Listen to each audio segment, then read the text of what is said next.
Je m'appelle Carmen. J'ai 74 ans, et j'ai vécu une vie pleine de sacrifices, de travail, et de joie simple. Ma famille a toujours été ma priorité, et je n'ai jamais hésité à donner tout ce que j'avais pour mes enfants. J'ai perdu mon mari il y a quelques années, et depuis, je me suis retrouvée seule à gérer la maison, mes finances, et mes relations familiales.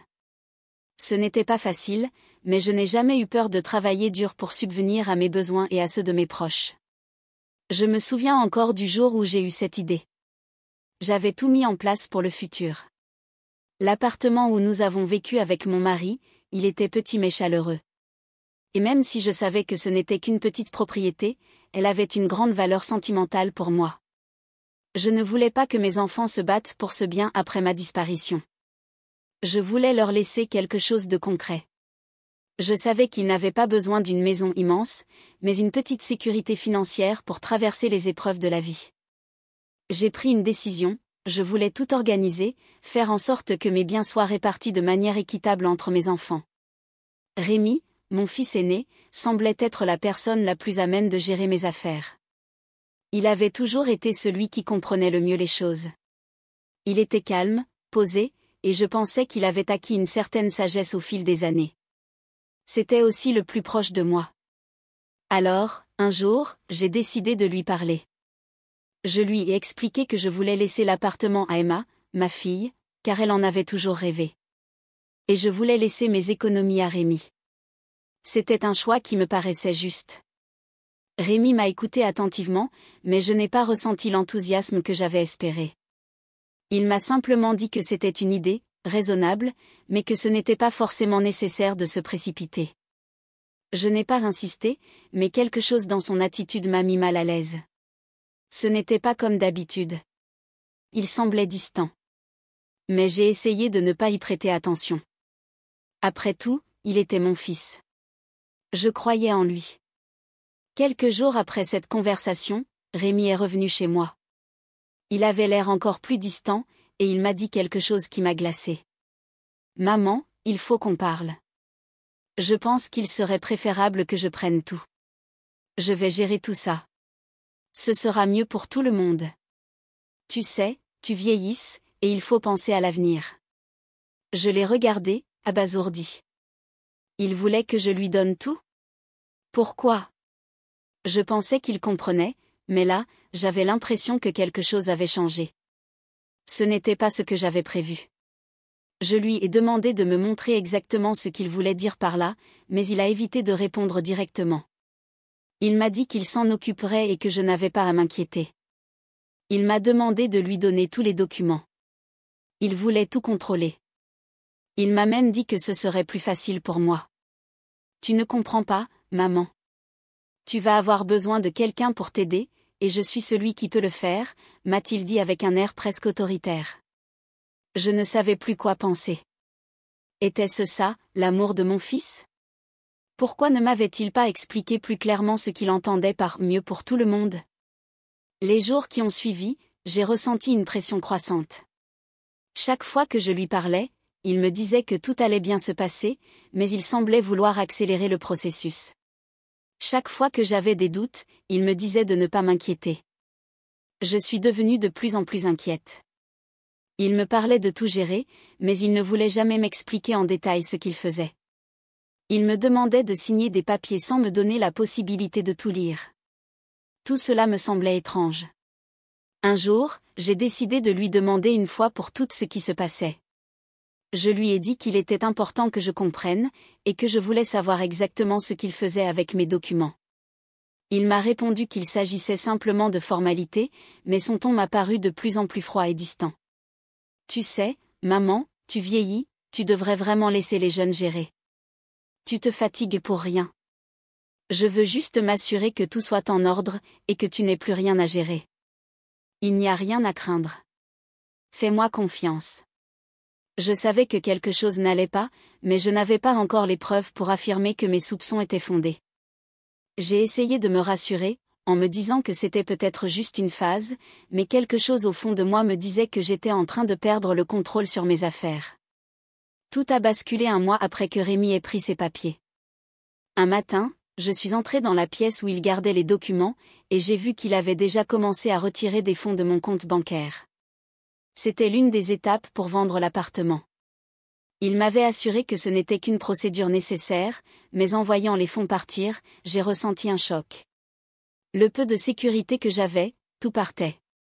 J'ai immédiatement compris qu'il avait pris des décisions en mon nom sans mon consentement. Il m'a regardée et m'a dit : « Tu devrais être contente que je fasse ça pour toi. C'est pour ton bien. Pourquoi veux-tu garder tout ça ? C'est juste un poids pour toi. » J'étais sous le choc. Je me suis sentie trahie. Ce n'était pas une simple décision, c'était un vol déguisé en bienveillance. Il m'avait manipulée. Il m'avait convaincu que c'était pour mon bien, mais en réalité, il s'était approprié ce qui m'appartenait. Je savais qu'il ne m'avait pas écoutée. Je savais qu'il avait pris ses propres décisions sans me consulter. C'était trop pour moi. Il fallait que je réagisse. Il était temps que je prenne les choses en main. Je ne pouvais plus ignorer ce qui se passait. Chaque jour, les actes de mon fils me plongeaient un peu plus dans l'incertitude et la confusion. Ce n'était pas simplement une question de biens matériels, ce n'était pas une simple transaction pour lui faciliter la vie. Non, ce qu'il avait fait, c'était plus profond, plus sinistre. Il avait pris tout ce que j'avais, sans même m'expliquer clairement pourquoi, ni me donner la possibilité de comprendre ses intentions. Je me suis retrouvée seule avec cette pensée. Était-ce vraiment mon fils qui faisait ça ? Lui, celui qui, tout petit, se blottissait contre moi après une mauvaise note à l'école, celui que j'avais guidé à chaque étape de sa vie ? Comment avait-il pu devenir quelqu'un qui me volait non seulement mes biens, mais aussi ma dignité ? Je me suis assise dans mon fauteuil préféré, celui que mon mari et moi avions acheté ensemble il y a des années. Il était usé, mais il avait cette douceur qui me réconfortait. Je me suis souvenue de toutes ces années, de tout ce que j'avais fait pour lui. J'ai pris un moment pour réfléchir. Comment avais-je pu en arriver là ? Comment avais-je laissé ce fils me manipuler ainsi ?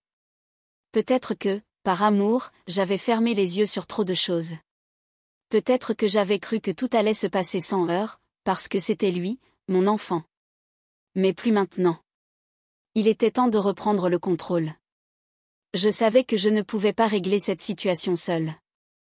J'avais toujours géré mes affaires moi-même, mais là, je me rendais compte que je n'avais ni l'expérience ni les ressources pour faire face à un tel coup. Alors, j'ai pris mon téléphone et j'ai appelé Monique, mon avocate. Je l'avais connue il y a plusieurs années, lorsque j'avais réglé quelques problèmes de succession après la mort de mon mari. Elle était professionnelle, mais aussi une personne de confiance. « Bonjour, Monique. C'est Carmen. »« Carmen. Comment allez-vous ? » ?»« Je vais bien, merci, mais j'ai besoin de votre aide. »« C'est urgent. »« Que se passe-t-il ? » ?»« C'est mon fils. Je crois qu'il a pris mon argent, mes documents, tout ce que j'avais. Il a fait ça sans me le dire. Il m'a demandé de signer des papiers, et maintenant, il veut vendre l'appartement et gérer tout mon argent sans me consulter. Je pouvais entendre le silence dans sa voix avant qu'elle ne réponde. « Carmen, cela semble très grave. Vous devez agir vite. Ne signez plus rien. Je n'ai plus confiance en lui. Je ne sais même pas quoi faire. » Monique a pris le temps de me rassurer, puis elle m'a expliqué la procédure à suivre. Elle m'a conseillé de ne rien signer de plus, de garder tous les documents possibles et de prendre rendez-vous avec elle immédiatement. Elle a aussi suggéré de rassembler toutes les preuves possibles de ce qu'il faisait, de prendre des photos, de vérifier les relevés bancaires. Elle m'a dit que c'était le début d'une longue bataille. Une bataille juridique pour récupérer ce qui m'appartenait. Une bataille contre mon propre fils. Mais elle m'a aussi dit quelque chose que je n'oublierai jamais. « Carmen, vous avez le droit de protéger vos biens. Votre fils ne peut pas prendre ce qui vous appartient sans votre consentement. » Cela m'a donné un peu de force. Je n'étais pas seule dans cette épreuve. J'avais quelqu'un à qui je pouvais faire confiance. J'ai passé les jours suivants à rassembler tous les documents, à revoir mes finances et à préparer mon dossier. J'ai rassemblé mes relevés bancaires, mes papiers d'assurance, et surtout, les documents concernant l'appartement. Monique m'avait conseillé de garder une copie de tout ce qui pourrait servir de preuve. Mais au fond, je savais que ce serait difficile. Comment allais-je expliquer à Rémi que je savais ce qu'il faisait, et que j'allais me battre contre lui pour récupérer ce qui m'appartenait? Un matin, alors que je revenais du marché, je l'ai vu. Rémi était chez moi. Il m'attendait dans le salon. Il avait cette expression habituelle, celle qui ne laissait rien paraître, mais je pouvais lire l'hostilité dans ses yeux. Il savait qu'il avait franchi une ligne, mais il ne voulait pas l'admettre. « Maman, tu n'as pas besoin de t'inquiéter. » « Je m'inquiète, Rémi. Tu vois bien que je fais ça pour toi. Tout cela, c'est pour te protéger. » « Tu te trompes. Je n'ai jamais voulu ça. Tu n'as pas à comprendre. Tu es vieille, maman, tu dois accepter. Tu ne peux pas gérer tout ça toute seule. » Ces mots m'ont frappé comme un coup de poing. C'était la première fois qu'il me parlait ainsi, aussi sèchement, aussi froidement. Le regard qu'il me jetait n'était plus celui d'un fils aimant, mais celui d'un homme qui cherchait à justifier ses actes. Je savais que je devais agir. Je n'avais plus le temps de réfléchir. J'ai pris une grande inspiration, et je lui ai dit ce que je pensais. « Rémi, je ne suis pas stupide. Je sais ce que tu fais. Tu n'as pas le choix. Tu n'as pas d'autre option. Tu te trompes. Je ne vais pas te laisser faire ça. Ce que tu fais est illégal. » Il m'a regardé, surpris. Il n'avait probablement pas anticipé ma réaction. Mais je ne pouvais plus me taire. Je ne pouvais plus laisser mon fils me manipuler comme il le faisait. Il a essayé de m'intimider, mais cette fois, il ne pouvait plus me faire peur. J'étais prête à me battre pour ce qui m'appartenait. Et je savais que je ne pouvais plus compter sur lui pour me protéger. Il m'avait trahi. Après notre confrontation, j'ai pris un moment pour réfléchir à tout ce qui s'était passé. Je savais que Rémi n'abandonnerait pas facilement, mais je n'étais pas prête à le laisser gagner. Je devais être forte. Pour moi, mais aussi pour mes petits-enfants. Je voulais leur prouver qu'ils pouvaient compter sur moi. Je ne voulais pas qu'ils voient ma faiblesse. Je suis retournée voir Monique le lendemain. Elle m'a rassurée en me disant que nous avions des chances de récupérer mon argent et mon bien. Mais elle m'a également mise en garde. Il allait falloir être stratégique. Je ne pouvais pas agir dans la précipitation. Il fallait que je sois calme et que je laisse le processus juridique suivre son cours. Mais je ne comptais pas attendre passivement. Je savais que je devais être patiente. Mais la patience ne signifiait pas accepter l'injustice. La bataille n'était pas terminée, elle venait de commencer. Les jours qui ont suivi ma confrontation avec Rémi ont été parmi les plus difficiles de ma vie. Je savais que cette situation ne se réglerait pas facilement, et plus je réfléchissais, plus je me rendais compte de l'ampleur du problème. Ce n'était pas seulement une question d'argent ou de biens matériels, mais de respect, de dignité, et de la façon dont mes enfants me percevaient. Le temps où j'avais été la personne qui pouvait tout gérer, tout résoudre, semblait révolu. Le pire, c'était que Rémi, mon propre fils, était devenu celui qui m'agressait silencieusement. Il m'avait pris mes documents, mes biens, et me disait sans détour qu'il savait ce qui était mieux pour moi. Mais comment pouvait-il penser que j'accepterais cela? Je n'étais pas une vieille femme à qui on prendrait tout simplement ce qu'elle avait accumulé, ses souvenirs, et ses sacrifices. Non. Je n'allais pas laisser quelqu'un décider de mon avenir sans me battre.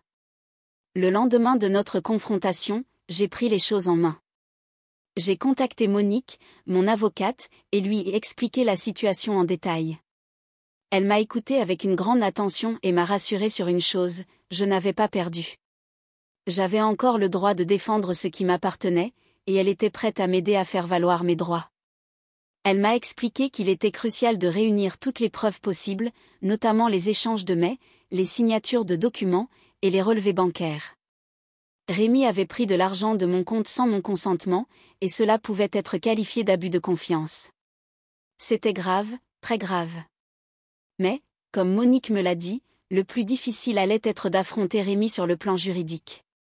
Mon fils allait certainement me défendre en disant que tout avait été fait avec mon consentement, mais j'avais l'impression qu'il n'était plus prêt à me dire la vérité. Je suis allée à la banque, j'ai pris les relevés et j'ai récupéré tout ce que je pouvais. Monique m'a aussi conseillé de demander à la banque de bloquer tout compte en attendant la résolution de l'affaire. Cela m'a demandé du courage, mais je savais que si je laissais Rémi continuer, il risquait de vider encore plus mes comptes. Une fois que j'ai rassemblé toutes les preuves nécessaires, je suis retournée chez moi. Le téléphone a sonné. C'était Rémi. Je me suis senti une boule au ventre en voyant son nom sur l'écran. Il m'avait laissé sans nouvelles depuis notre dernier affrontement, mais il me semblait que ce coup de téléphone était une tentative pour ramener les choses à la « normale ». Ou du moins, ce qu'il considérait comme normal. « Maman, il faut qu'on parle. » « De quoi ? » ? « De l'héritage, maman. Je t'ai expliqué, je fais ça pour nous deux, pour ta sécurité. Ce n'est pas juste. Tout ça ne te sert à rien. Je l'ai écouté sans répondre tout de suite. Ses paroles étaient les mêmes qu'auparavant, il essayait de justifier ses actions, de minimiser ce qu'il avait fait. Mais je savais, au fond de moi, qu'il ne me voyait plus comme une égale.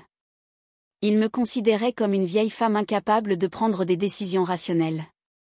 Rémi, je n'ai pas besoin de toi pour gérer mes affaires. Maman, écoute-moi. Je veux juste que tu sois bien. Je m'en occupe, je t'assure. Il ne comprenait pas. Ou peut-être ne voulait-il pas comprendre. Ce n'était pas pour lui que je luttais, c'était pour moi, pour ce que j'avais bâti, pour mes choix, pour ma dignité. Je lui ai répondu. Rémi, j'ai déjà pris une décision. Et tu sais quoi ? Tu n'as plus le droit de prendre des décisions pour moi. Maman, pourquoi fais-tu ça ? C'est pour toi que je fais tout ça. Mais je savais, à ce moment précis, que la conversation était terminée. Rien de ce que je pourrais dire ne changerait sa position. Je ne lui ferais plus confiance. C'était comme une évidence, si je voulais récupérer ce qui m'appartenait, il fallait que je fasse face à lui d'une manière juridique. Je suis retournée chez Monique dès que j'ai raccroché. Elle m'a préparé à l'idée que la situation allait être longue et compliquée. Nous avons pris rendez-vous avec un notaire pour faire authentifier mes documents et déterminer le montant exact que Rémi avait pris. Tout devait être fait dans les règles de l'art pour que, lors du procès, rien ne puisse être contesté. C'était un moment difficile, car je savais que je devais désormais affronter mon fils, non pas seulement sur un plan affectif, mais sur un plan juridique. Cette bataille serait sans doute douloureuse. Mais je n'avais pas le choix. Je devais me défendre. Quelques jours plus tard, j'ai reçu un courrier recommandé. Rémi avait décidé de riposter. Il me menaçait d'intenter une action en justice contre moi, affirmant que je n'avais pas toute la capacité mentale pour comprendre ce que je faisais.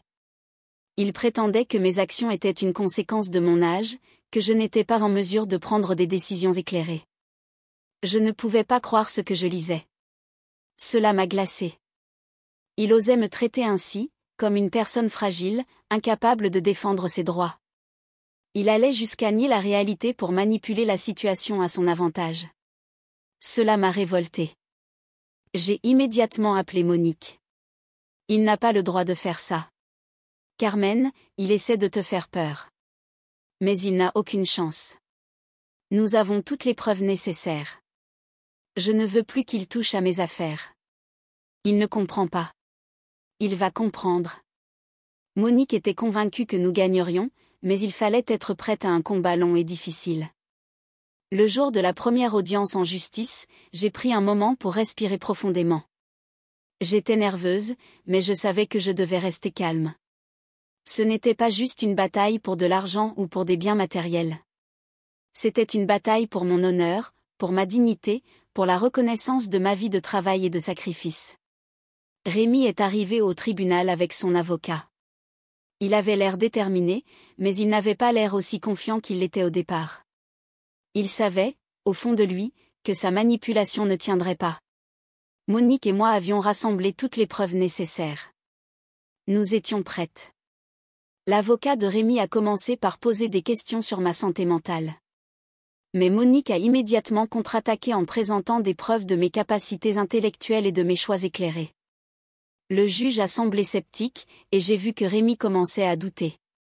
Il s'est de plus en plus enfermé dans un silence inconfortable. Ce jour-là, j'ai pris une grande décision. Je ne le laisserai plus jamais décider de ma vie, de ce que j'avais accompli.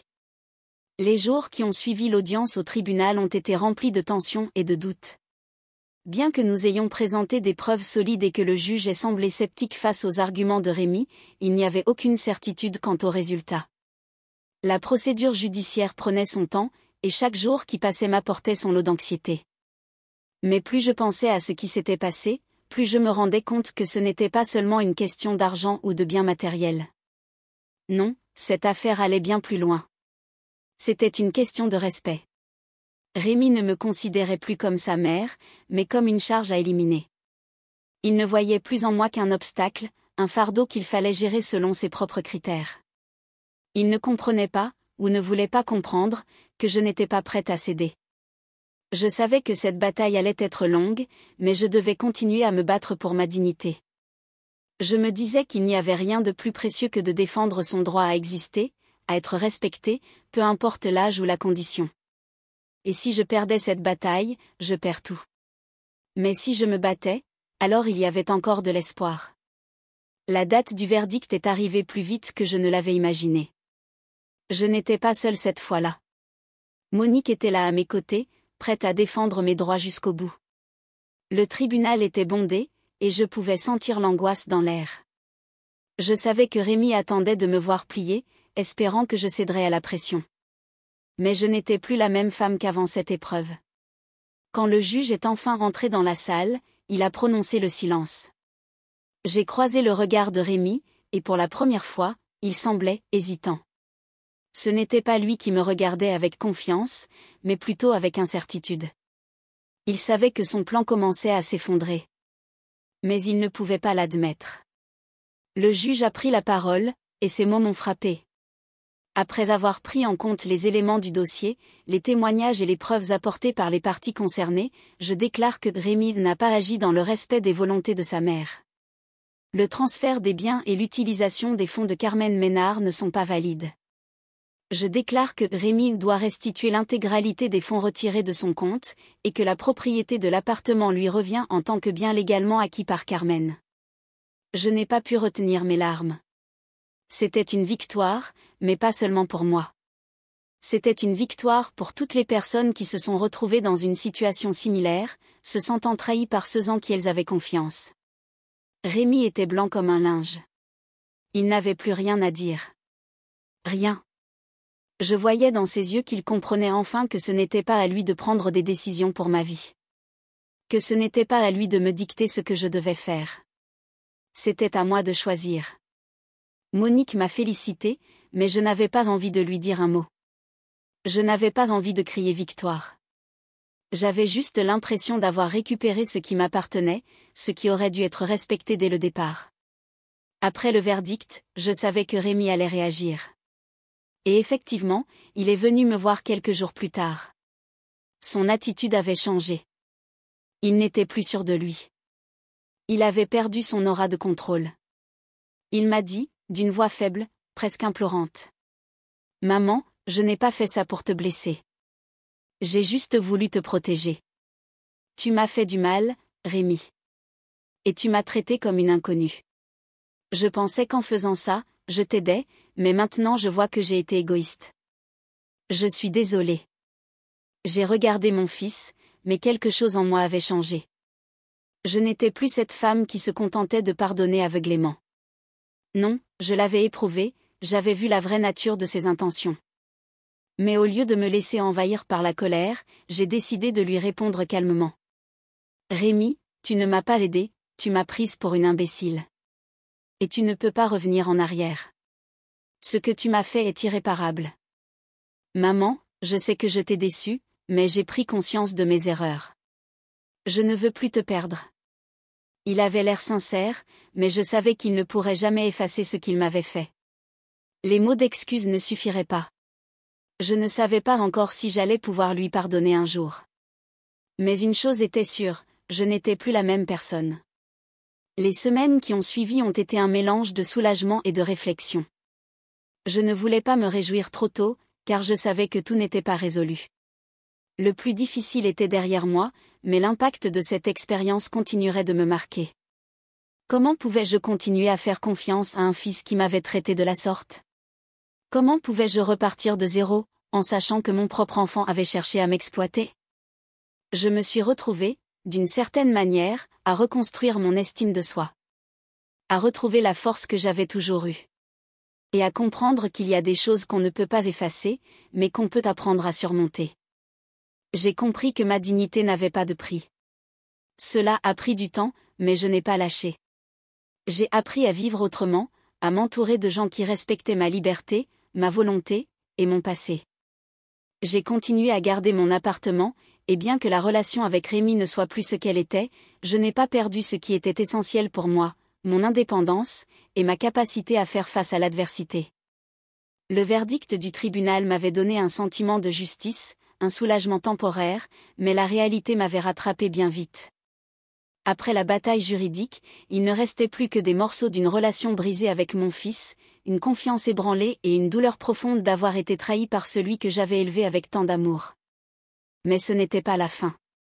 Je savais que je devais continuer à avancer, même si c'était difficile. Je m'étais souvent demandé ce que cela signifiait de vieillir, de se retrouver seul avec ses souvenirs, ses erreurs et ses rêves abandonnés. Est-ce que j'étais simplement en train de m'éteindre à petit feu, ou est-ce qu'il y avait encore une chance de trouver quelque chose de nouveau, de construire quelque chose pour moi, malgré tout? Je n'avais plus de grandes illusions, mais j'avais aussi une profonde détermination à vivre mes dernières années comme je l'entendais. Les premiers mois après le procès étaient les plus difficiles. Le vide laissé par cette trahison était immense. Rémi venait encore me voir, mais ses visites étaient devenues gênantes. Chaque mot qu'il prononçait semblait une tentative de me faire oublier ce qu'il m'avait fait. Mais je savais que tout ne pouvait pas revenir comme avant. Je n'étais plus la même. Je ne pouvais plus accepter les compromis à tout prix. J'avais accepté de le protéger, de lui pardonner toutes ses erreurs passées, mais cette fois, j'avais franchi une limite. Et il l'avait franchie aussi. Mais je ne voulais pas être amère. Je ne voulais pas que cette trahison définisse tout ce qui restait de ma vie. J'avais décidé de tourner la page. Il était temps de redonner un sens à mes jours. J'ai commencé par faire un peu de tri dans ma maison. Cet appartement, que j'avais tant aimé, qui avait été le témoin de tant de moments heureux avec mon mari, allait rester un endroit où je pourrais m'épanouir, et non un lieu de rancune. Je ne voulais pas que mes souvenirs soient noyés dans les larmes et la douleur. Je me suis mise à réorganiser chaque pièce, à redonner un peu de vie à chaque espace. Peut-être que ce n'était pas grand-chose, mais chaque petit geste me redonnait un peu de pouvoir. Un peu de contrôle. Je suis allée au marché plus souvent, me suis inscrite à des ateliers d'art, et j'ai commencé à redécouvrir la ville avec des yeux nouveaux. Je n'avais plus de pression de m'occuper de mes enfants, de répondre à leurs attentes. C'était moi qui décidais de ce que je voulais faire de ma vie. Un jour, lors d'une de ces visites au marché, je suis tombée sur Emma, ma fille. Cela faisait des mois que nous n'avions pas parlé, depuis que le combat avec Rémi avait éclaté. Elle ne m'avait pas vraiment soutenue pendant la procédure. En fait, elle avait pris un certain recul, comme si elle ne savait pas trop quoi en penser.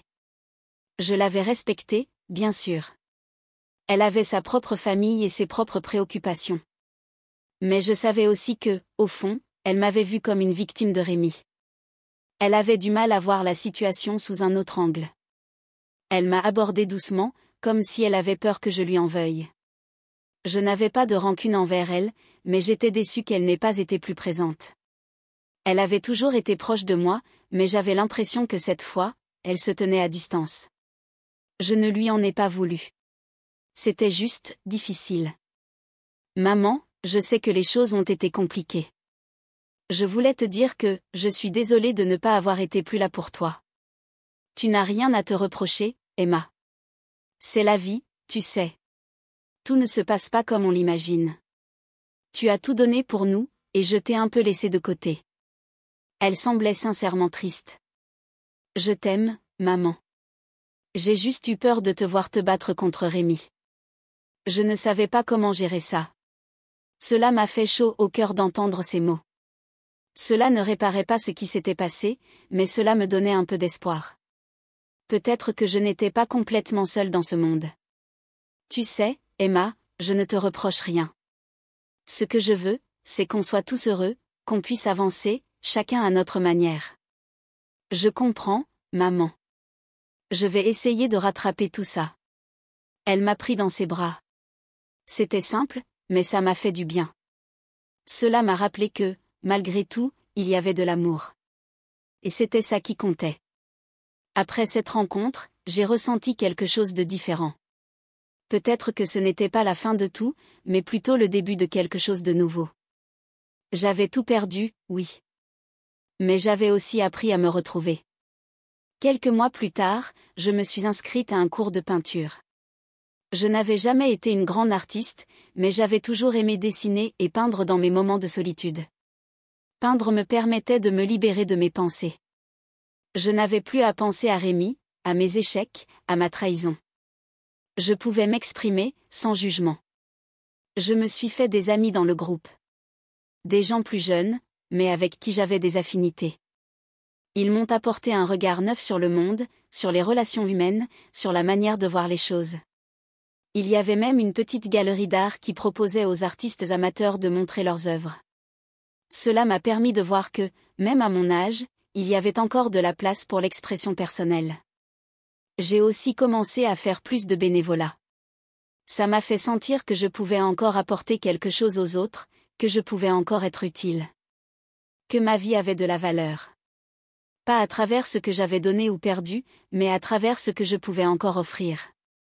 Le temps, l'attention, le soutien. C'était comme ça que je voyais désormais mon rôle dans le monde. Rémi est venu me voir quelques mois après notre confrontation finale. Cette fois, il ne m'a pas imposé de discours. Il est arrivé, un peu honteux, et m'a dit : « Maman, je veux que tu saches que je suis désolé. Tu as fait ce que tu pensais être juste, Rémi. Mais ça ne change rien à ce que tu m'as fait. Je ne peux pas revenir en arrière. Je sais. Mais j'aimerais qu'on puisse réparer les choses. Je ne veux plus vivre avec cette culpabilité. » Je l'ai regardé. Il avait changé. Ou peut-être était-ce moi qui avais changé. Il ne me disait pas qu'il regrettait juste d'avoir perdu l'argent, mais qu'il regrettait d'avoir perdu son lien avec moi. Mais la distance était trop grande. Je n'étais pas prête à tout effacer. Je vais te dire ce que je ressens, Rémi. J'ai compris beaucoup de choses ces derniers mois. Je ne suis plus la même. Mais ça ne veut pas dire qu'on doit se détruire mutuellement. Je ne veux pas que tu souffres, maman. Je t'aime. Je n'ai pas répondu tout de suite. Mais, au fond de moi, je savais que je ne pouvais pas repartir à zéro. Je pouvais peut-être lui accorder une place dans ma vie, mais cela ne serait plus jamais comme avant. Il devait apprendre à respecter mes choix, à comprendre ma volonté, et non à me dicter ce que je devais faire.